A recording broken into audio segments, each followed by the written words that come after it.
Morning Moon. எல்லாருக்கும் வணக்கம். Morning Moon சேனலை மறக்காம எல்லாரும் சப்ஸ்கிரைப் பண்ணுங்க. ரொம்ப நாள் கழிச்சு நம்ம முத்துக்குமார் அண்ணனோட நம்ம வீடியோ பண்றோம். அதாவது என்னைய வந்து ஒரு யூடியூபரா உருவாக்கணுங்கிற ஒரு ஆசையில இருந்தாரு. கண்டிப்பா நீ ஒரு பெரிய யூடியூபரா ஆவேன்னு நிறைய வாட்டி என்னைய வாழ்த்தினாரு. கண்டிப்பா நானும் வந்து இந்த அளவுக்கு போராடி 2 சேனல் நடத்தி கிட்டத்தட்ட 7000 சப்ஸ்கிரைபர் கிட்ட இருக்காங்க. ஓகே, முத்துக்குமார் அண்ணன் இன்னைக்கு வந்து முத்துக்குமார் அண்ணன்ட்ட நம்ம அரசியல் சார்ந்த கேள்விகள் நம்ம கண்டிப்பா கேட்க போறோம். அதாவது இந்த நாடாளுமன்ற தேர்தல், அதாவது லோக்சபா எலெக்ஷன் வந்து நிறைய இளைஞர்களுக்கு ஒரு புரிதலே இல்லாம இருக்காங்க. உங்களோட அந்த புரிதலை பத்தி சொல்லுங்க. அனைவருக்கும் வணக்கம். எல்லாரும் மார்னிங் மூன் சேனல் கரெக்டாக பாருங்க. ஆமாம், இப்போ நம்ம பார்க்க போகிற நாடாளுமன்ற தேர்தலை பற்றி தம்பி விசாரிச்சாப்புல. இப்போ தமிழகத்தில் வந்து தேர்தலோட வீச்சு வந்து ரொம்ப அதிகமாக இருக்குது. இப்போ எந்த சேனல்ஸ் ஓப்பன் பண்ணி பார்த்தாலும் சரி, தேர்தலை பற்றியான ஒரு இதுதான் ஓடிட்டுருக்கு, நியூஸ் தான் ஓடிட்டுருக்கு. கண்டிப்பா. ஆமாம், என்னன்னு பார்த்தீங்கன்னா இப்போ வந்து தமிழ்நாட்டை பொறுத்த வரைக்கும் இந்த தேர்தல் ஒரு முக்கியமான தேர்தலாக பார்க்குறாங்க. ஏன்னு கேட்டிங்கன்னா, ஒவ்வொரு கட்சியும் தன்னுடைய பலம் என்னங்கிறத நிரூபிக்கக்கூடிய ஒரு தேர்தலாக தான் இதை பார்க்குறாங்க.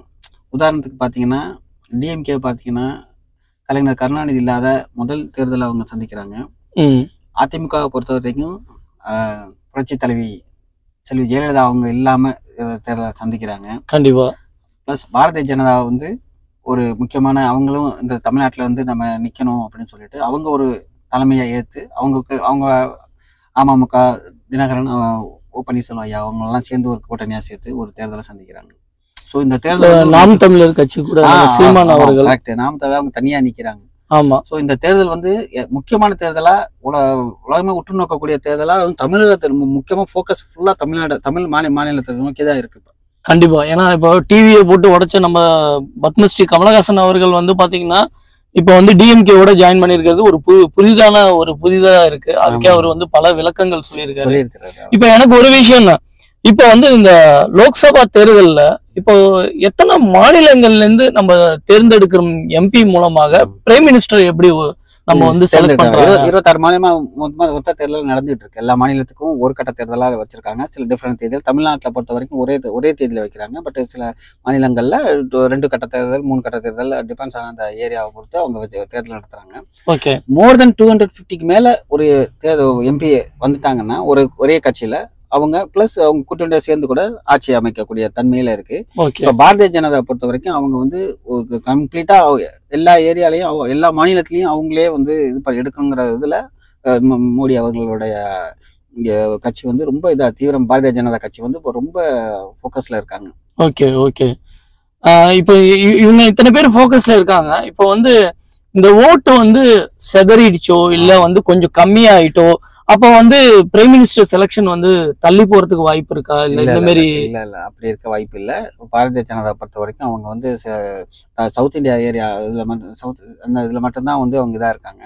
பட் மற்ற மாநிலங்கள் அவங்க பலமா தான் இருக்காங்க. இப்போ தமிழ்நாட்டை பொறுத்தவரையும் இந்தியா கூட்டணி எந்த அளவுக்கு வலிமையா இருக்குன்னு உங்க மனசு சொல்லுதுன்னு? இந்தியா கூட்டணியை பொறுத்த வரைக்கும் தமிழகத்துல வந்து ரொம்ப ஸ்ட்ராங்கா தான் இருக்காங்க. திராவிட முன்னேற்ற கழக தலைமையில வந்து அவங்க ரொம்ப ஸ்ட்ராங்கா இருக்காங்க தமிழ்நாட்டை பொறுத்த வரைக்கும். இந்தியா கூட்டணி பாத்தீங்கன்னா அவங்க சென்ட்ரல்ல வந்து இந்தியா கூட்டணி தான் மெயின். பட் தமிழ்நாட்டை பொறுத்த வரைக்கும் திராவிட முன்னேற்ற கழகத்தை தான் வந்து மெயினா இருக்கு. பட் நம்ம டிஎம்கேயோட பிரச்சார கூட்டம் வந்து பாத்தீங்கன்னா ட்விட்டர்லயே நம்ம நிறைய வீடியோக்கள் பாக்குறோம். அவ்வளவு மிகப்பெரிய ஒரு கூட்டம், பிரமிக்க வைக்கிற கூட்டம். இந்த கூட்டத்தை கண்டு பயந்துருக்காங்க பிஜேபி அப்படின்னு நிறைய பேர் சொல்றாங்க. அப்படி பார்க்கல. கூட்டங்கிறது வந்து நான் தமிழ்நாட்டை பொறுத்த வரைக்கும் கூட்டங்கிறது வந்து நமக்கு ஒரு தூய்மை கிடையாது. இப்ப விஜயகாந்த் அவங்களுக்கு எல்லாம் இல்லாத கூட்டம் கிடையாது. ஒரு மீட்டிங் போட்டாங்கன்னா கூட்டம், மீட்டிங் போட்டா இப்ப நடிகர்கள் வந்தாங்களா பாக்குறவங்க வருவாங்க. ஆனா அவங்க பாக்குறவங்க எல்லாம் ஓட்டா மாறும்னு நம்ம சொல்ல முடியாது. கண்டிப்பா கண்டிப்பா. இந்த தேர்தல் வந்து ஒரு மிகப்பெரிய ஒரு எதிர்பார்ப்பான தேர்தலா இருக்கு. எனக்கு ஒரு விஷயம் தானே, என்ஆர்ஐ ஏன் ஊர்ல உள்ள தலைவர்களோ இல்ல நம்ம ஒரு பிரைம் மினிஸ்டரோ சீஃப் மினிஸ்டரோ வந்து வெளிநாட்டு வாழும் தமிழர்கள் ஏன் இந்த ஓட்டை வந்து கண்டிப்பா இதை போடணும் அப்படின்னு ஏன் யாருமே வலியுறுத்தல? ஏன் எலெக்ஷன் கமிஷனும் இதுக்கான முன்னிறுத்தம் எதுவுமே பண்ணலையா? இல்ல அவங்க இது பண்றாங்க. சில பேர்லாம் இப்போ இங்க இந்தியா ஃபாரின்ல இருந்து லோக்கல்ல போய் கூட ஓட்டு போட்டுட்டு எல்லாம் வர்றாங்க. இந்தியா சொல்ல முடியாது. சதவீதம் பாத்தீங்கன்னா கொஞ்சம் கம்மியா இருக்கு. கம்மி. அதாவது வெளிநாட்டுல வாழும் தமிழர்கள் வந்து இப்ப மிடில் ஈஸ்ட் கண்ட்ரியா இருக்கட்டும், அதர் யூரோப், யூகே எல்லா இடத்துலயுமே வந்து அந்த தபால் ஓட்டுங்கிறது கம்மியா இருக்கு. ஆமா ஆமா, நீங்க சொல்ற மாதிரி அவங்க இன்னும் கொஞ்சம் விரைவுபடுத்தலாம். அந்த இதை ஓட்டு போறதுக்கான வழிமுறைகளை அவங்க எளிமைப்படுத்துற மாதிரி கொண்டு வந்தாங்கன்னா இன்னும் ஓட்டு சதவீதம் வந்து அதிகமாகும்னு நான் நம்புறேன். ஓகேண்ணா, நீங்க கத்தார்ல 20 வருஷமா இருக்கீங்க. இப்ப நீங்க தபால் ஓட்டு எப்படி போடுறது ஒரு சின்ன விஷயம் எனக்கு சொல்லலாம்ல? நான் 10 வருஷமா இருக்கேன், நான் இது வரைக்கும் ஓட்டு போடல. இல்ல அதுக்கு ஒரு ஃபார்ம் இருக்குங்க.